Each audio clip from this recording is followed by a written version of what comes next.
Secretário, mas veja bem, a França tem uma longa tradição diplomática, né?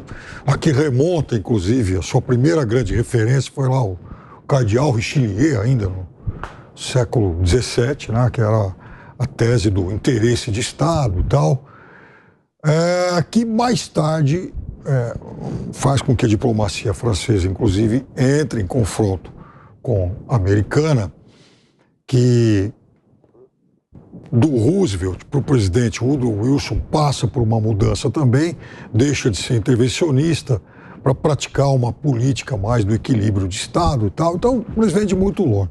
No caso do Brasil, especificamente agora nessa diplomacia ambiental, a gente está falando também de um elemento muito mais recente. Essa pauta ambiental, ela é relativamente nova. E o Brasil,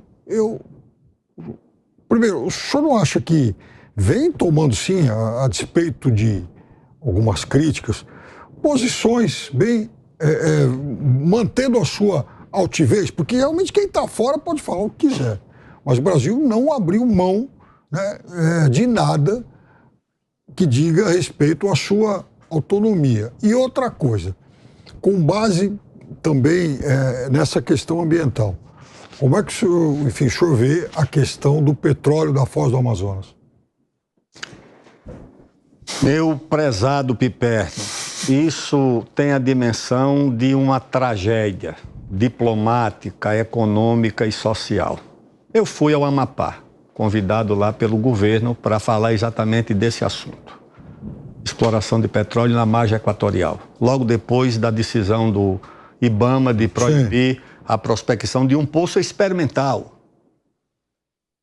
Nesse período, a Guiana, ali na mesma margem equatorial, já acumulava reservas de 11 bilhões de barris. 11 bilhões de barris corresponde a mais ou menos 70% de todas as reservas do Brasil, que são 14 bilhões de barris. Tamanho do pressão. Exatamente. A Guiana, hoje, é tratada pela imprensa internacional como uma espécie de Dubai dos trópicos, da América do Sul, de tanta prosperidade que tem. Essa semana eu fui procurado por um grupo de empresários de São Paulo e queriam alguma ajuda da Secretaria de Relações Internacionais, porque estão interessados, veja só, em abrir uma fábrica de fertilizantes na Guiana. Por quê? Pela disponibilidade de petróleo e gás. Então, diante dessa situação, o que acontece lá no Amapá, a proibição dessa prospecção é uma ofensa à nossa dignidade. É pior do que um crime, é um erro. Porque um crime se encerra nas suas consequências imediatas. O erro pode ter consequências muito mais profundas e muito mais duradouras. No estado do Amapá, por exemplo, eu fui lá fazer a palestra. Estava lá o governador, o vice, e me disseram o seguinte: 73% da população do Amapá está cadastrado nas bolsas de transferência de renda, porque não tem atividade econômica. Os outros 27%, pode ter certeza, dependem de renda do poder público, devem ser funcionários públicos da União, do Estado e dos municípios. O Estado tem 142 mil quilômetros quadrados, minha prezada Gisele. 142 mil quilômetros quadrados convertidos em hectares dá 14 milhões e 200 mil hectares. Quantos desses 14 milhões de hectares estão ocupados com agricultura e pecuária? 5 mil. Isso é menos do que o que tem no município de São Paulo. Em qualquer município paulista tem mais do que esses 5 mil hectares. O Estado vai viver de quê? Vai importar alimentos de São Paulo? Já importa etanol de São Paulo, o norte do Brasil.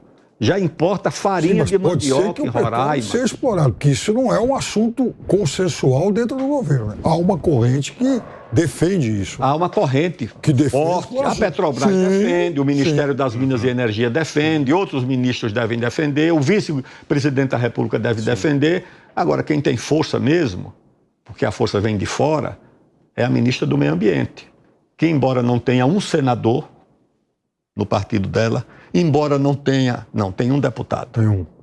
O outro é ela que está licenciada. Um deputado. Essa força dela vem de onde? É claro que vem de fora. Então está bloqueado, sim. Então o Amapá dispõe de 0,03% de toda a sua área para atividade agrícola. E em redução, porque a atividade econômica na Amazônia foi totalmente criminalizada. Quando você vê a prostituição e o tráfico de drogas na Amazônia, é porque não restou outra alternativa para a sobrevivência da juventude. Meninas que são levadas pelos irmãos numa canoinha remando para subir num barco e ganhar 10, 20 reais se prostituindo porque não tem como sobreviver. Os meninos que vão integrar o narcotráfico porque criar uma vaca é crime, plantar uma roça é crime e agora também tirar o petróleo no Brasil é crime. Na Guiana, tudo bem, mas no Brasil é crime. Então eu acho que essa situação não pode perseverar. Isso tem que ser mudado. Isso é uma coisa que tira a nossa dignidade como país. Que país do mundo teria toda essa riqueza? Não estou falando só do petróleo, do ouro, do fosfato, do potássio lá de Altazes, do diamante lá da terra do Cinta Larga. Isso tudo está sendo desperdiçado.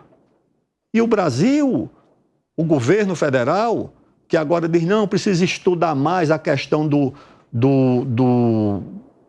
da margem equatorial, da exploração do petróleo. Não, eu acho que o Brasil não pode aceitar uma situação dessa.